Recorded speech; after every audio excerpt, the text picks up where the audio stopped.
Paper and printing, gunpowder and matches, plows and kites, fireworks and rockets, compasses used to find your way during travel. These are just some of the many things invented by the Chinese.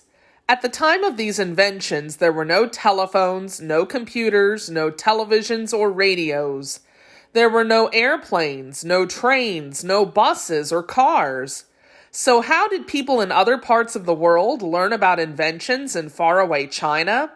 Well, since the beginning of human history, curious people have looked out across deserts, mountains, and oceans and wonder what lay on the other side of these natural barriers. Barriers are things that block your way. Explorers risked their lives traveling out from Europe, Asia, and Africa in search of new lands and people. These explorers were not disappointed by what they found. Their discoveries included new types of clothing, tools, and everyday objects. And as so often happens when people encounter new things, they wanted what the others had. Thus, trade, or the buying, selling, or exchange of goods, began between people from different lands. Over time, people from one area of the world started to take the same paths for trade to other areas of the world, traveling the same routes from one place to another over and over again. One of the longest and most important trade routes was a web of roads known as the Silk Roads. These roads joined towns and shipping ports along the Mediterranean Sea and East Africa to towns in the northernmost parts of China. For many hundreds of years, Chinese inventions spread to other continents along the 5,000 miles of the Silk Roads. Do you suppose the Silk Roads were actually made of silk? Take a look at these pictures of silk objects. Silk is a very fine, smooth cloth known for being light but strong, and is often used to make clothing, scarves, neckties, and decorative wall hangings. In fact, the Chinese used silk to send arrows flying on curved wooden bows, for musical instruments, and for fishing lines. Silk is so strong that the early Chinese even used it for paper and money. But silk is not a good material for building roads.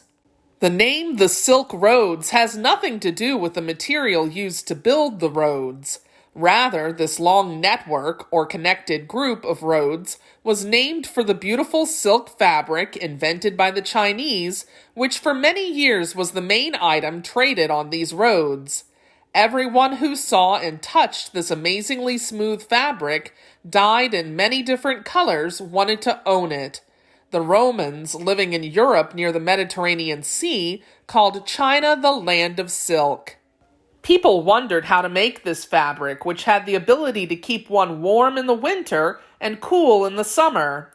They were willing to travel long distances over dangerous ground to buy and trade goods in exchange for the extraordinary cloth. For many years, the Chinese kept the production of silk a deep secret. Do you know where silk comes from?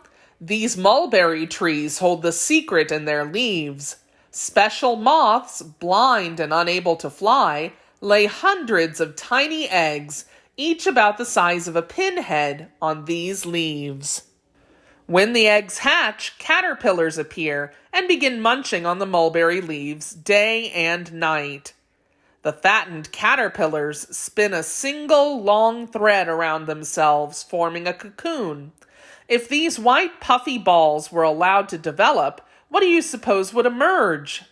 Right, a new moth. But long ago, the Chinese discovered how to stop the development of these caterpillars in order to produce the prized fine silk thread. Chinese women began collecting the eggs of the silkworms.